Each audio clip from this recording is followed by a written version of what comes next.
The file was gone by Tuesday morning, not misplaced, not archived, gone in the specific way that things go when someone with the right access and the wrong conscience decides that a piece of paper is more dangerous than the person it belongs to.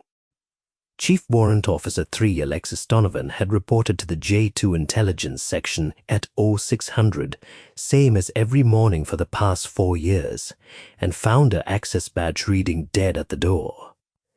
Not expired, revoked.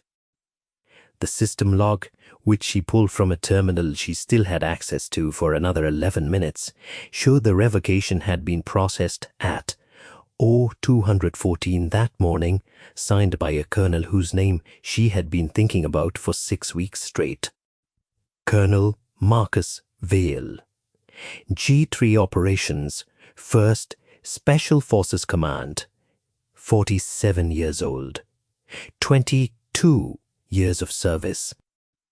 The kind of officer who had learned over 2 decades in the United States Army precisely how much power resided in the gap between what was documented and what was real, and who had spent those 2 decades operating in that gap with the specific confidence of someone who had never once been held to account for what happened inside it. He had underestimated what she was carrying. Alexis Donovan was 34 years old. She had been a warrant officer for 9 years, a career that had taken her through 3 combat deployments, a SIGINT collection certification that put her in the top 6% of Army intelligence professionals, and a signals exploitation specialty that 4 different task force commanders had described in formal evaluation language. She was 5 feet 5 inches, with dark hair cut short on the sides, a jaw that looked carved from something harder than bone, and eyes that processed information at a speed that was visible to people who knew what to look for. Her hands were steady in the way that hands were steady when they had been steady in situations that required it. The 0300 kind, the 11 hours in the dark kind, the cut hands on a ridge line with incoming fire kind of steady. She had a tattoo on her left forearm, a coordinate pair in small black numerals, the precise GPS coordinates of a ridge line in eastern Afghanistan, where, in the spring of 2018, she had been pinned down with her element for 11 hours in the dark, with incoming fire from 3 separate positions. She had established a signals intercept on the enemy command frequency, with her hands cut open from the scramble up the slope and blood drying on the keypad. The intercept had told them exactly when the enemy flanking element was moving and where it was heading, and that information had given her team leader the 30 seconds he needed to reposition and counter, and those 30 seconds had been the entire difference between who came down from that mountain. Her team leader had written in his after-action report, Donovan's real-time exploitation of the enemy command net was the single decisive factor in the survival of this element. She wore the coordinates because they reminded her that the work she did was real, not theoretical, not a desk exercise, not a briefing that went into a slide deck and never touched anything that breathed. Real. The people who came home from that mountain were alive because she had done the work correctly when it was hardest to do it correctly. Colonel Vael had never been on that mountain.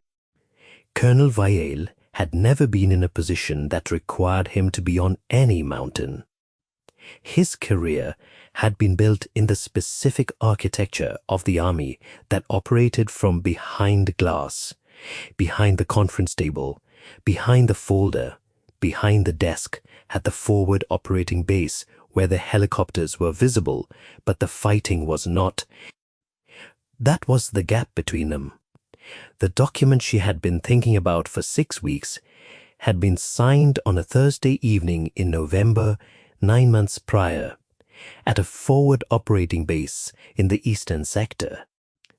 It was a strike authorization, a formal kill order for an airstrike on a compound that the G3 intelligence section had identified as containing a senior insurgent commander. The compound was real. The strike package had been prepared and validated and was ready to execute. What was also real, the intelligence confidence assessment attached to that authorization.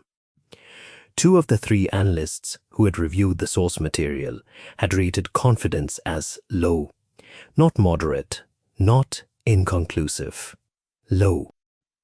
In Army doctrine, in the written, codified, non-negotiable policy that governed kinetic strike authorization, a low-confidence, single-source assessment required secondary source confirmation before any kinetic action could be authorized. This was not a guideline, not a preference, not a best practice recommendation from the latest lessons learned review. It was policy, hard policy. The kind of policy that had been written in the institutional memory of mistakes that could not be undone, strikes authorized on faulty intelligence, partners killed, civilians killed, investigations opened, careers ended, congressional hearings convened, and then encoded as a procedural requirement so that the next officer in the next command authority chain would not have to personally learn what the policy had already learned for them. Colonel Vael had authorized the strike without the secondary confirmation. He had done it because the window was closing.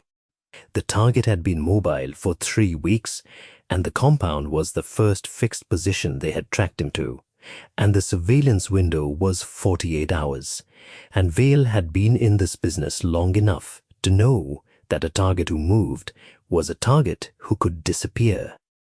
He had weighed the risk in the specific way that people weighted risk when the consequences of being wrong fell on someone other than themselves.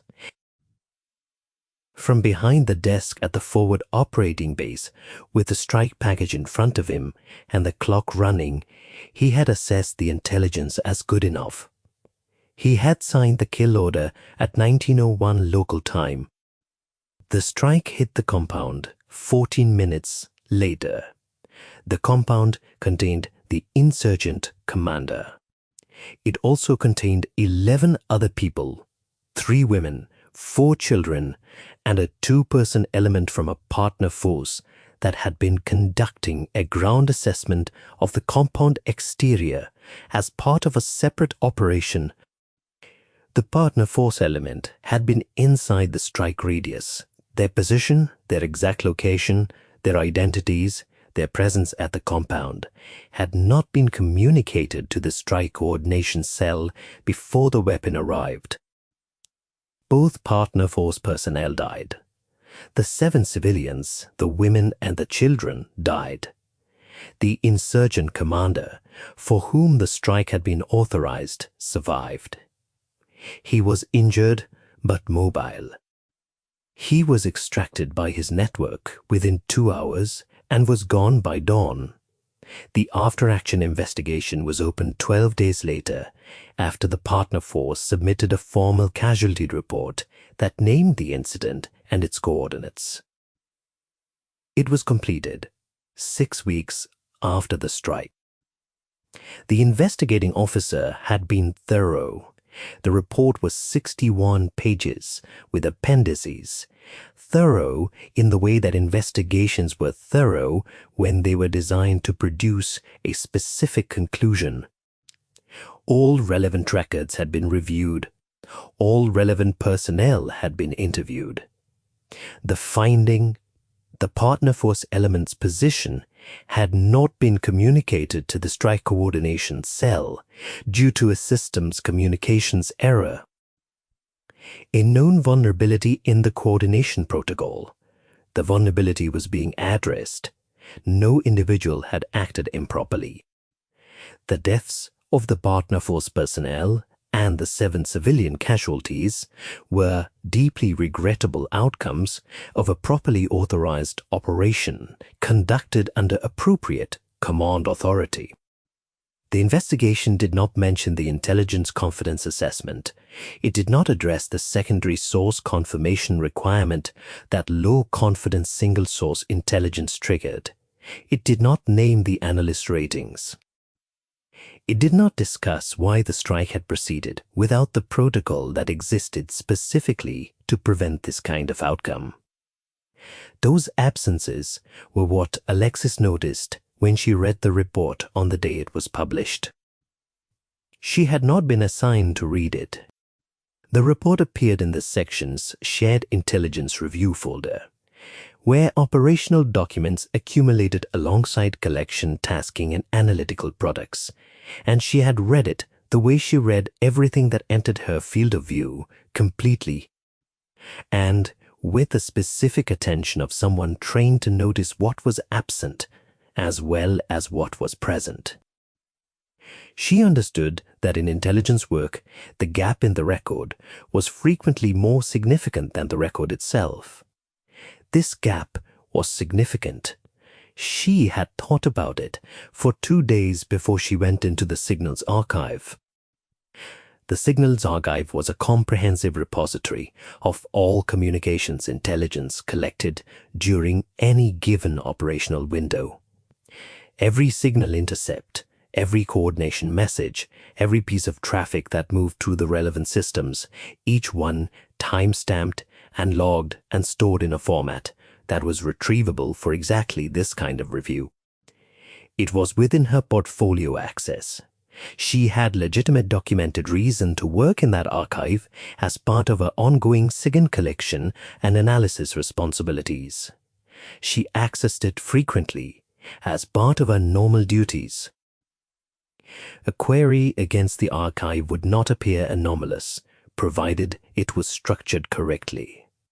She structured it correctly. She accessed the archive during her regular shift between 2 other tasks with the same expression she wore when running queries that interested her less. She pulled the communications log for the 30-minute window before the strike authorization. She read it once through. She identified the entry she was looking for. Then she read it twice more. The entry was a notation in the coordination record. It showed the receipt of the partner force element's position report at 1847 local time, 14 minutes before the strike was authorized at 1901. It showed acknowledgement. It showed the time of acknowledgement, the identifier of the system through which the acknowledgement had been routed, and the name of the officer who had processed it. That officer had been acting as duty officer under Colonel Marcus Vael's command authority at 1847 on that Thursday evening in November. She read the entry 3 times. Because she needed to be certain that she was reading what was actually there, not what she feared or expected to find. The entry said the same thing each time. The partner force position had been acknowledged 14 minutes before the strike by personnel acting under Vael's authority. She closed the archive. She logged out. She drove home. She sat in her apartment for 2 hours without turning on a light. Not because she was afraid. She understood the difference between the fear that was a signal about something that could kill her in 30 seconds and the thing she was feeling now, which was more like the sensation of a vast structure coming into focus around her. She had been looking at one corner of one room, and now she had stepped back far enough to see that the room was inside a building she had not known existed, and the building had a shape, and the shape told her something specific about how it had been constructed, and by whom and what it was designed to do. She could see it now. She had driven back to the section at 21:37 that night, printed the coordination log entry, logged her access correctly, put the printout in a standard folder, and carried it out of the building the way she carried every other piece of work material out of the building, indistinguishable from any other document. One folder among the dozens carried out by the 40 people who worked the evening shift. She drove home and put it in the back of a field manual on her bookshelf, the kind of book that accumulated dust unless it was needed. She lay down on her bed with her clothes on and stared at the ceiling. She thought about what the next 3 weeks were going to require. What the next 3 weeks required was not courage. She had courage in the unsentimental, well-tested quantity that 9 years in intelligence work in combat environments produced in people who survived those environments. The distinction mattered because courage without precision was noise, and what she was building needed to be signal. She needed 17 documents. She had identified them in order of assembly difficulty, starting with the hardest and working toward the easiest, because the hard ones were the ones most likely to change shape under pressure, and she needed to know their shape before she needed to depend on them. The hard ones first, the pattern first, then the evidence that supported the pattern. The hardest piece was the raw signals intercept data, the actual collection that documented the content and timing of every communication in the 30-minute window before the strike.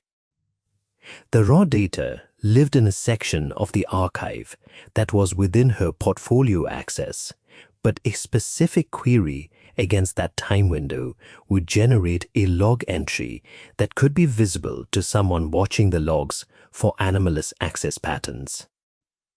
She needed a cover for the query. She found it on the 4th day.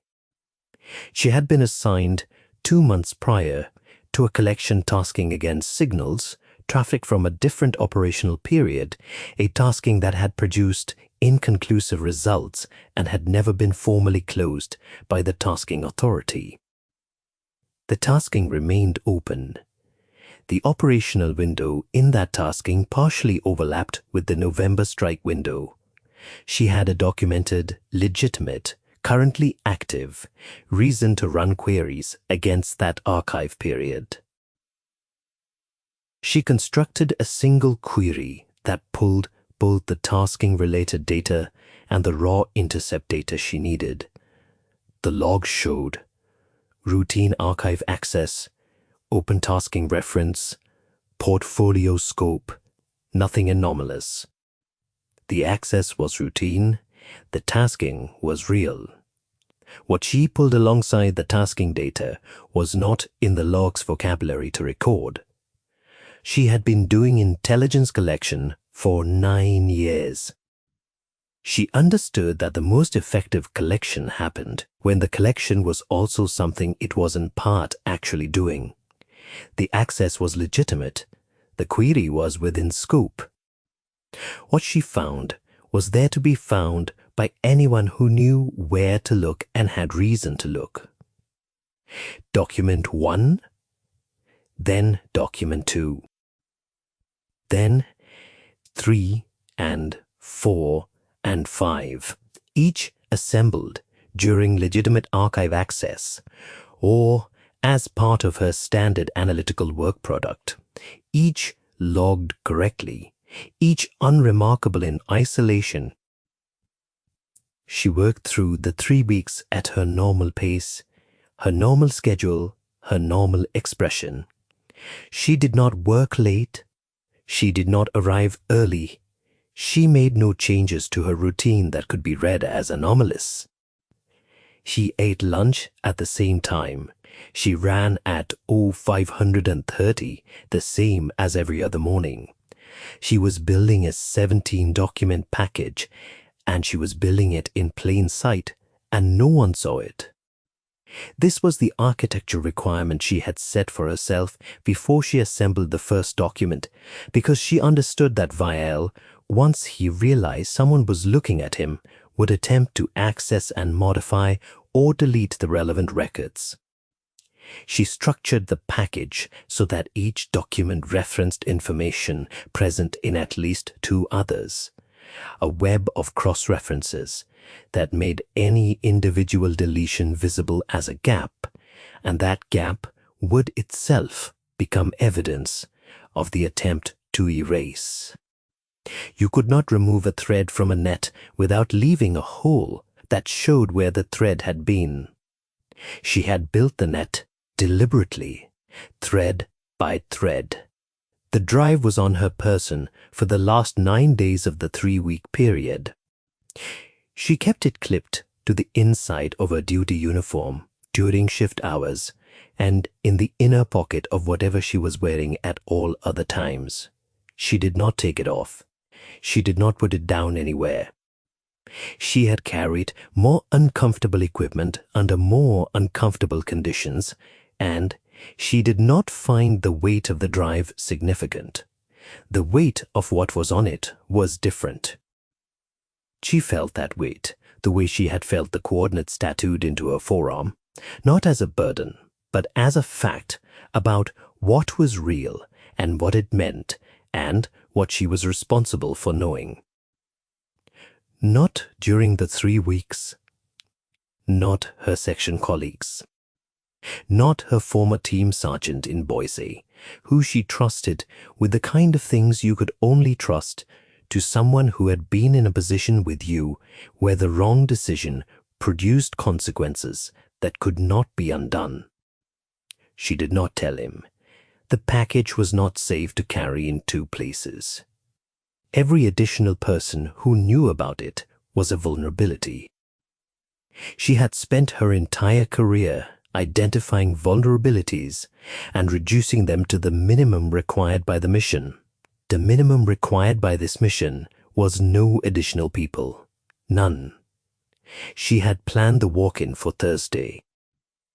She was going to arrive at Colonel Howe's office at 0730 on Thursday morning with the drive on her person and 17 documents and a 5-minute brief that she had rehearsed in her apartment 17 times until the words were automatic and the structure. Vael revoked her credentials at 0214 on Tuesday. She found out at 0600 when the reader at the J2 section entrance registered the badge as invalid. Then she walked to the nearest accessible terminal and pulled the system log and read the revocation entry. Timestamp 0214. Authorization Colonel M. Vael. Reason code. Administrative action pending review. She stood at the terminal for 63 seconds, not because she needed more time to understand what the entry said, because she was thinking through the implications of the timing, and the implications of the timing required 63 seconds to process completely. He knew she was looking. She had anticipated this as a possibility, though she had not known when it would materialize.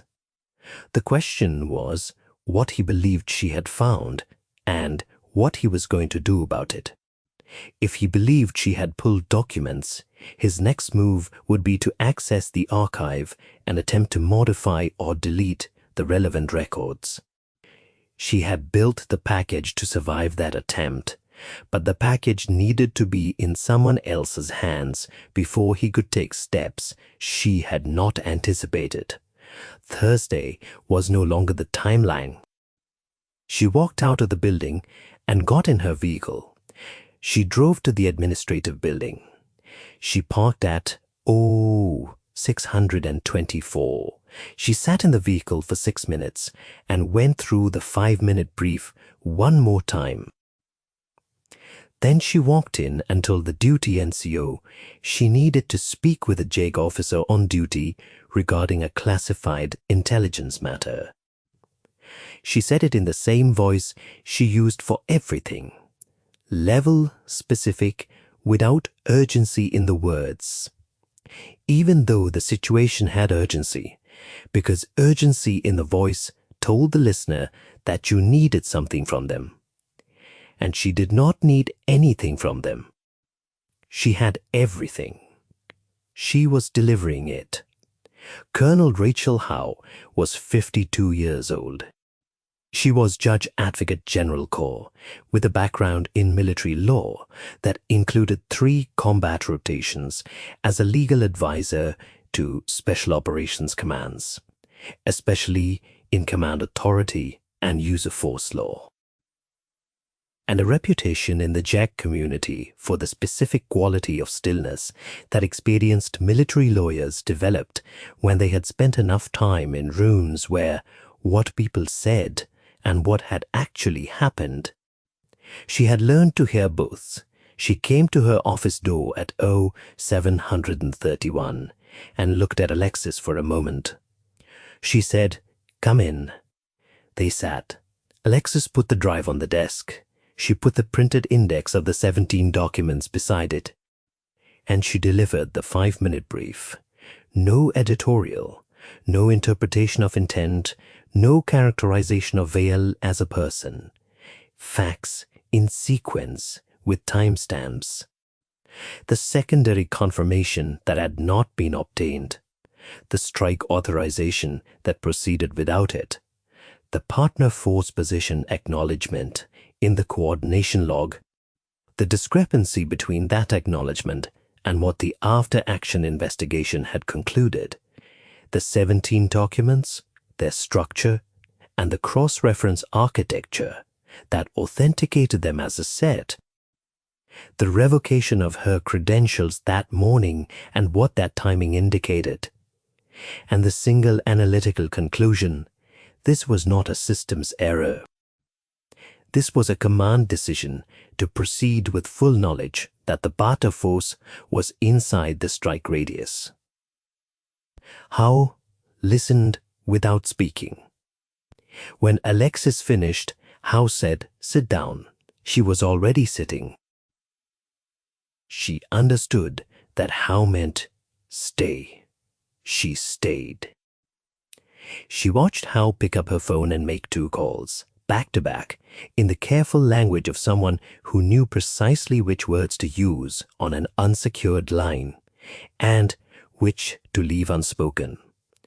The calls were short. Whatever she communicated was sufficient. Howe set the phone down. She looked at the drive and the printed index. She looked at Alexis. She said, "How long did this take you to build?" 3 weeks. A pause. "While working your regular assignment?" "Yes, ma'am." Howe looked at the drive for another moment. Then she said, "Leave the drive. I'll need you available. For the next several days, do not discuss this with anyone." She paused. "Have you discussed it with anyone?" "No, ma'am." "I know," Howe said. It was not a compliment. It was an acknowledgement of a fact that was visible in the package itself. The package was clean, no leaks, no loose threads, nothing that suggested multiple hands. Clean packages came from operators who understood operational security. Howe had reviewed enough intelligence work in enough operational environments to recognize the structure. She recognized it. The investigation was formally opened at 14:23 hours that afternoon. The notification to Vael that he was the subject of an Article 32 investigation was delivered at 0900 on Wednesday morning. He was placed on administrative hold pending the investigation 4 days after that, which meant he was relieved of his G3 duties and denied access to operational systems. His access to the signals archive was suspended at 0630 on Saturday.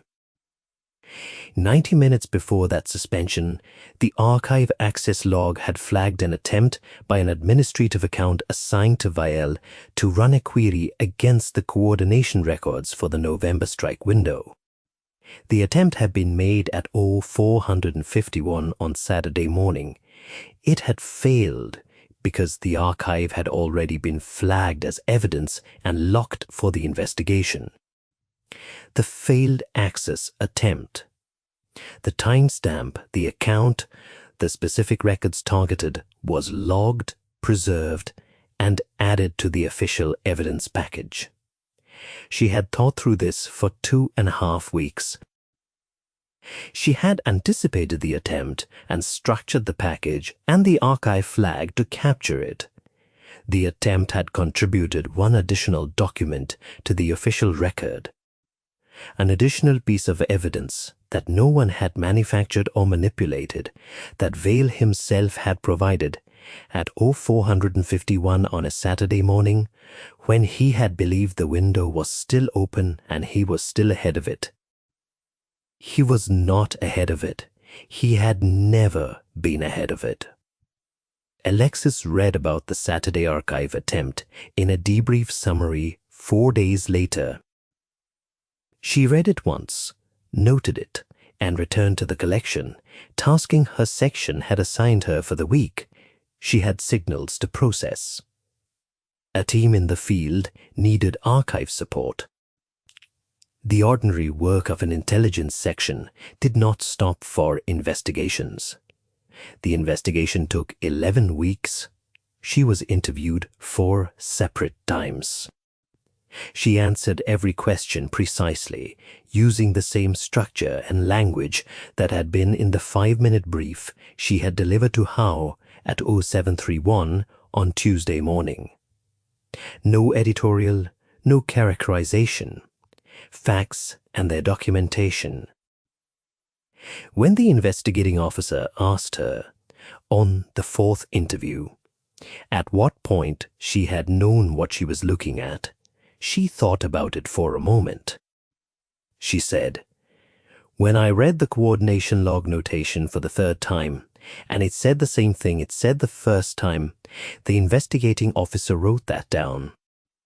What she had not said, because it was true but not relevant to the investigation's scope, was that she had known something was wrong before the notation. She had known it when she read the investigation report and noticed what the report did not say.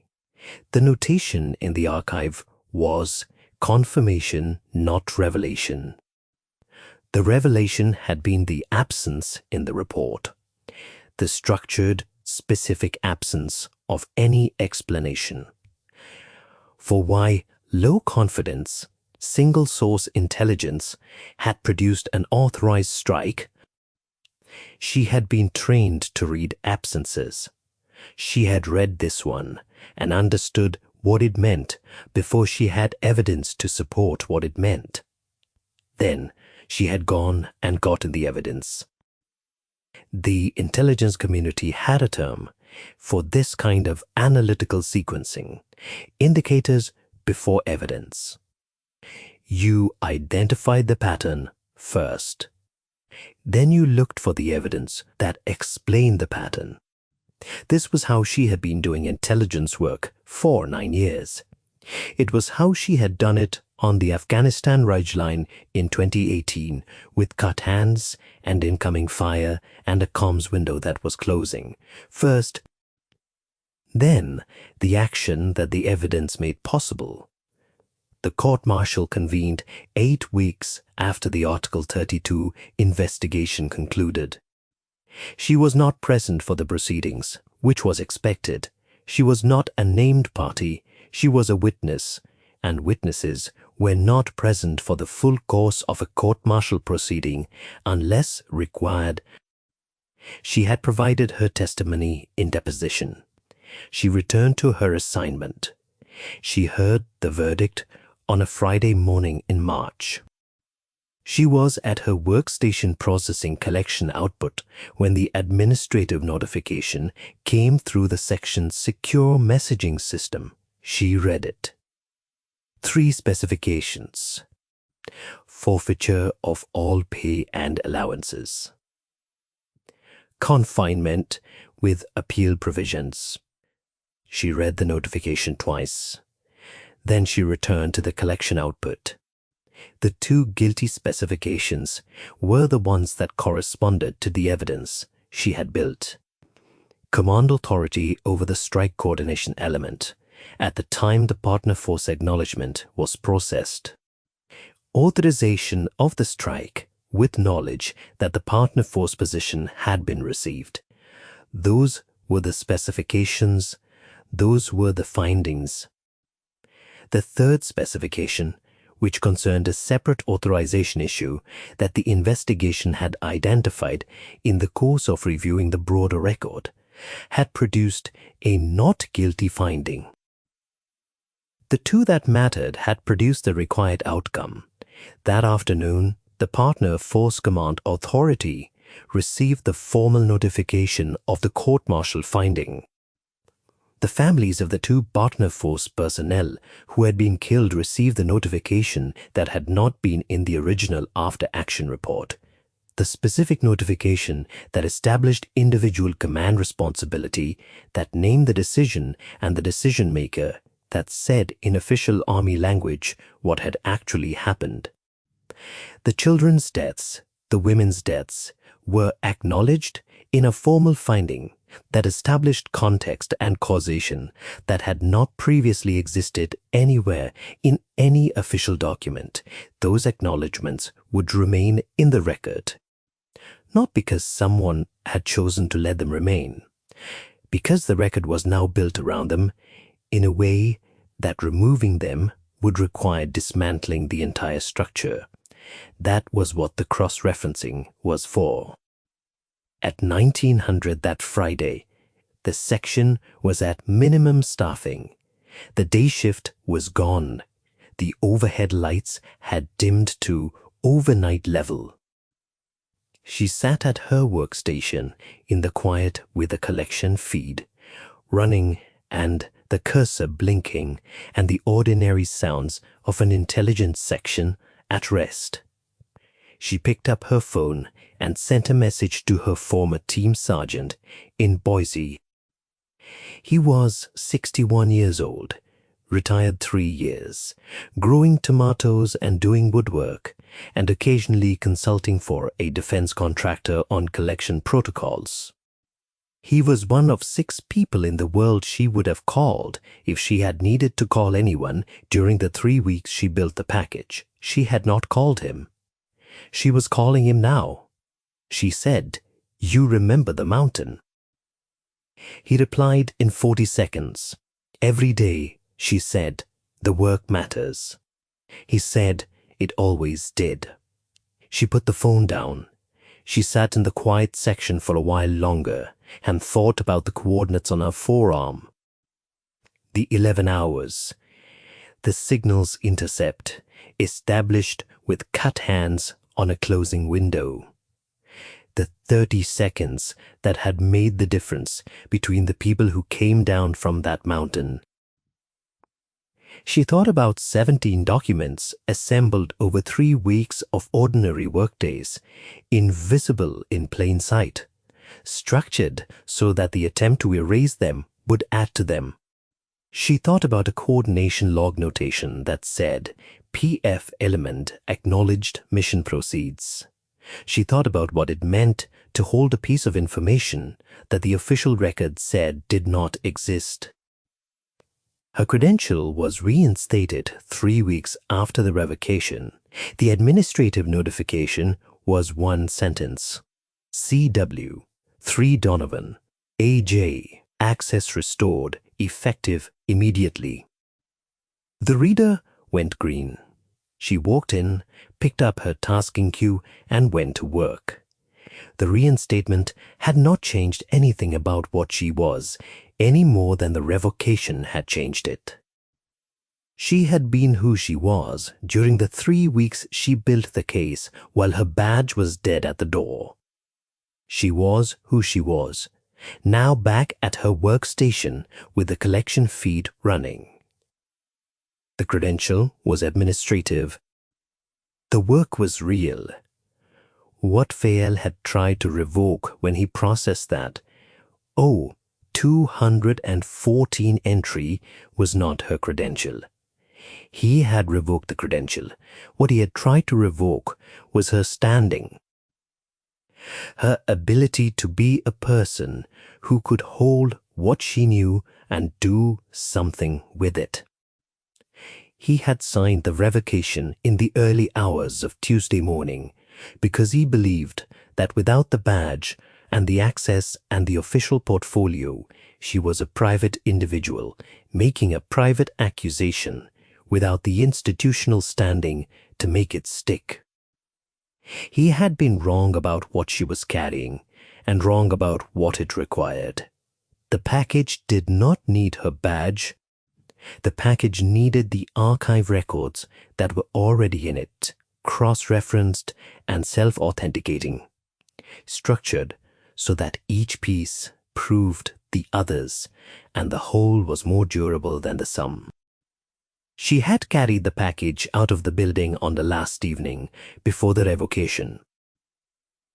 She had carried it in a standard folder in her hands, the same as every other folder carried out of the building by every other person on the evening shift.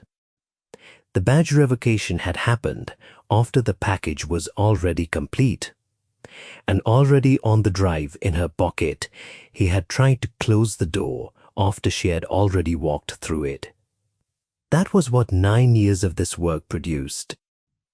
Not the credential on the badge, which had been revoked at 0214 and reinstated 3 weeks later without ceremony. Not the evaluation language, irreplaceable, decisive factor, top 6%, that accumulated in the official record over 9 years of performance evaluations signed by task force commanders who understood what her skill was worth.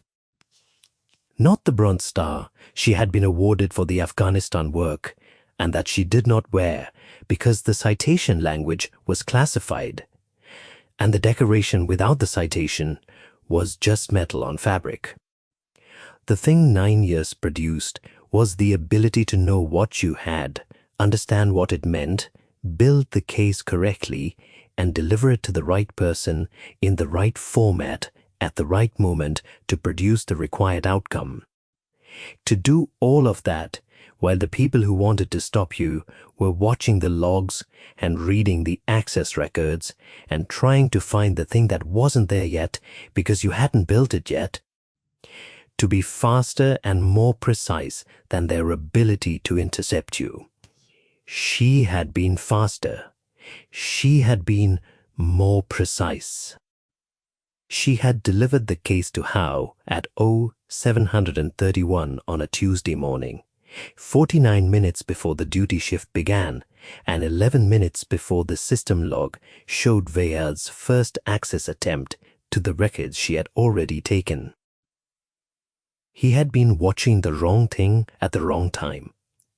Colonel Vael had operated in the gap between what was documented and what was real for 22 years. He had learned the gap early in his career, the first assignment, the first time he had understood that official records and actual events were not the same thing, and that the people who controlled the official records controlled what the official events were.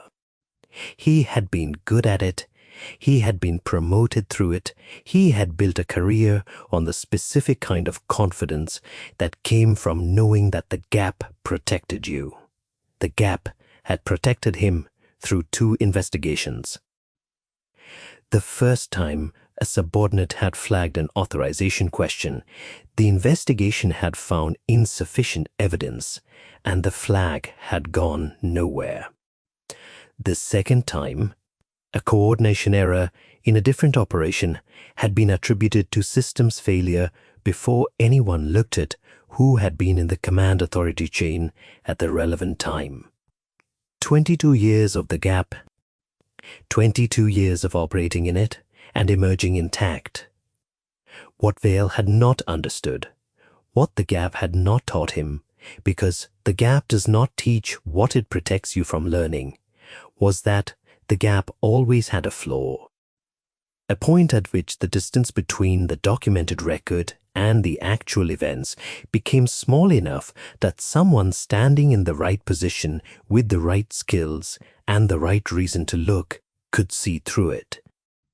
He had put Alexis Donovan in the right position, he had given her the right reason when she read the investigation report and noticed what it had not said. He had given her access to the right archive as part of her legitimate professional portfolio. He had given her 9 years of exactly the skills required to look at the gap from the inside and see what was on the other side. Then he had waited 11 minutes too long to close her access. 11 minutes. She had pulled the system log at 0601. He had processed the revocation at 0214. The 11 minutes between the end of her legitimate access window and the moment she identified his revocation authorization in the log was not a gap that had protected him. It was the window through which she had confirmed the trajectory of what she was building and made the decision to accelerate the timeline. He had intended the credential revocation to be the first move in a sequence that would contain the situation. Instead, it had been the trigger that moved her from Thursday to Tuesday. On the morning that the court-martial verdict was delivered, Colonel Marcus Vael was informed of the findings in a room at the military justice facility by the presiding officer and his defense counsel. Forfeiture. Confinement pending appeal. 22 years of service ended. The rank he had held, the authority he had carried, the gap he had operated in for 2 decades, all of it terminated in the language of a formal finding by a military court. She found out through the administrative channel at the same time as everyone else in the section with appropriate access to court-martial outcomes. She read the 3-line notification. She returned to work, not because she was unmoved. She had been carrying this for the better part of 4 months. From the evening she first read the investigation report, through the 3 weeks of building the package, through the morning of the walk-in, through 11 weeks of investigation. She had been carrying it while doing her regular work, while running at 530, while eating lunch at the same time every day, and maintaining every aspect of her normal routine so that nothing she did would give the situation away before the situation was ready to be given. That was a weight that did not disappear immediately when the verdict was delivered. It changed shape. The specific weight of knowing something that the official record said did not exist. The thing she knew was now in the official record, but the carrying of it had left something. The way carrying something for a long time left a different kind of tiredness than the immediate kind, and she recognized it. She did not perform anything about it. She went back to the signals feed. 2 weeks after the verdict, the Partner Force Command Authority released a statement acknowledging the court-martial finding and expressing the intent to provide formal notification to the families of the 2 personnel who had been killed in the November strike. She read the statement on the section's share display. It was 3 paragraphs. The 3rd paragraph contained the specific language she had been looking for. The families would be informed of the finding, establishing individual command responsibility for the strike authorization decision. Individual command responsibility, not a systems error, not a coordination failure, a decision. A specific person who made a specific decision. That language had not existed anywhere in any official document for 9 months after the strike. It existed now because of 17 documents assembled over 3 weeks and delivered at 0731 on a Tuesday morning to a JAJ officer who had been waiting maybe for years. She thought about the field manual on her bookshelf, the dust-covered one, the kind that gathered dust unless it was needed. She had put the first printed document, the coordination log notation, in the back of that manual on the evening she came home from the section at 21:37 with the folder in her hand. She had taken it out of the manual and transferred it to the drive after the package was assembled. The manual was empty now. She was going to give it to the supply room. It had done what it needed to do. But the document itself, the original notation, the record of what had been acknowledged 14 minutes before the weapon arrived, was in the official court-martial record now. It was in the evidence package, submitted by the prosecution, cross-referenced against 6 other documents in the package, cited in the findings. It would be in that record for as long as military courts kept records. They had burned the file. They had revoked the credential, triggered the administrative action, attempted the archive access at 0451 on a Saturday morning, all of it designed to erase the gap between what was documented and what was real before anyone could see through it. The document had already been taken. She had walked out of the building with it in a folder before the credential was revoked, before the archive access attempt, before any of the moves that Vael had made when he realized someone was looking. She had already done what she came to do. She had been doing it for 3 weeks before he knew she was doing it. That was what it meant to be. The person who read what wasn't there. Same route she had been running for 4 months. The base perimeter road, 3.5 miles, in the specific grey pre-dawn light that was different from every other time of day in a way she had never been able to explain to anyone who didn't run at 0530, but that she had come to think of as the light that told you what kind of day you were capable of having. She ran it in 26 minutes, same time as always.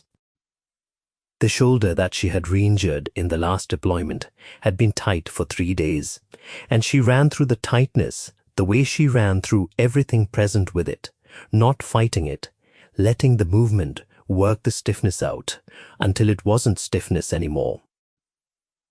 By mile 2, she had forgotten about it. She thought about the next rotation. The planning meeting was at 1400. There was a new collection tasking that had been assigned to the section overnight and needed analytical scoping before the morning brief. The section was running a personnel gap because her colleague had been detailed out for 60 days, which meant the overnight collection feed was on a rotation that was 2 people short. She was going to talk to the section chief about the rotation gap at the morning brief. She did not think about Vael, not because she was suppressing it, because she had finished thinking about it. The required outcome had been produced. The work that had been required to produce it was complete. She was now at the next thing. That was how it worked. You did the work, you did it correctly, you delivered the outcome, and then you moved to the next thing, because the next thing was always there, and the next thing was also real and also required precision, and also had consequences if it was done wrong. She started the morning brief prep. The signals were there. They were always there. She was listening. She had kept the document. They had burned the file, or tried to. The file was everything administrative, the credential, the access badge, the official portfolio, the daily authorization to be in the room where information lived. Vael had revoked all of it at 214 on a Tuesday in an attempt to make her a private person making a private claim without the institutional standing to make it stick. What he had not burned was the drive. What he had not burned was the coordination log notation in the field manual on her shelf. What he had not burned was the 3 weeks of work she had already done and the cross-reference architecture she had already built and the 5-minute brief she had already rehearsed 17 times in her apartment. What he had not burned was 9 years of knowing exactly how to read what wasn't there. The document was in the official record now. The colonel was in confinement. The families had the notification they were owed. The children were acknowledged in a finding that had not previously existed in any document anywhere. And Chief Warrant Officer 3, Alexis Donovan, was at her workstation with a collection feed running and a new tasking in her queue and a morning brief to prepare. She had done the work, she had done it correctly. The required outcome had been produced. That was what this work was. Not the credential on the badge, not the evaluation language, not the official record of what the institution said you were. The work was what you did when the institution got it wrong, when the gap between what was documented and what was real became wide enough to bury someone in. And you were the person with the skills and the evidence and the 3 weeks of patient, precise, invisible construction required to close it. She had closed it. The colonel had tried to burn her file. She had already built a better one. If you stayed through the end of this story, thank you. Stories like this one. Stories about people who do the quiet work, the invisible work, the 3 in the morning in the dark work, exist because someone chooses to build the case when it would be easier to close the folder and go home. If you know someone who does that work, this one was for them. Like and subscribe if you want more. She thought about the gap. Not Vael's gap specifically, the larger one, the institutional one, the space that always existed between what the official record said had happened and what had actually happened inside rooms where the decisions were made. That gap existed in every institution. It existed in the army the same way it existed everywhere. Most people who encountered it either looked away or were absorbed into it. A very small number of people learned to work the edge of it, to see through it, to document what was on the other side, to build the case that made the gap visible to the people whose job was to close it. She had been made into one of that number by 9 years of work in environments where the gap between signal and noise was the difference between the mission succeeding and people not coming home. She had learned to read signal in the presence of overwhelming noise.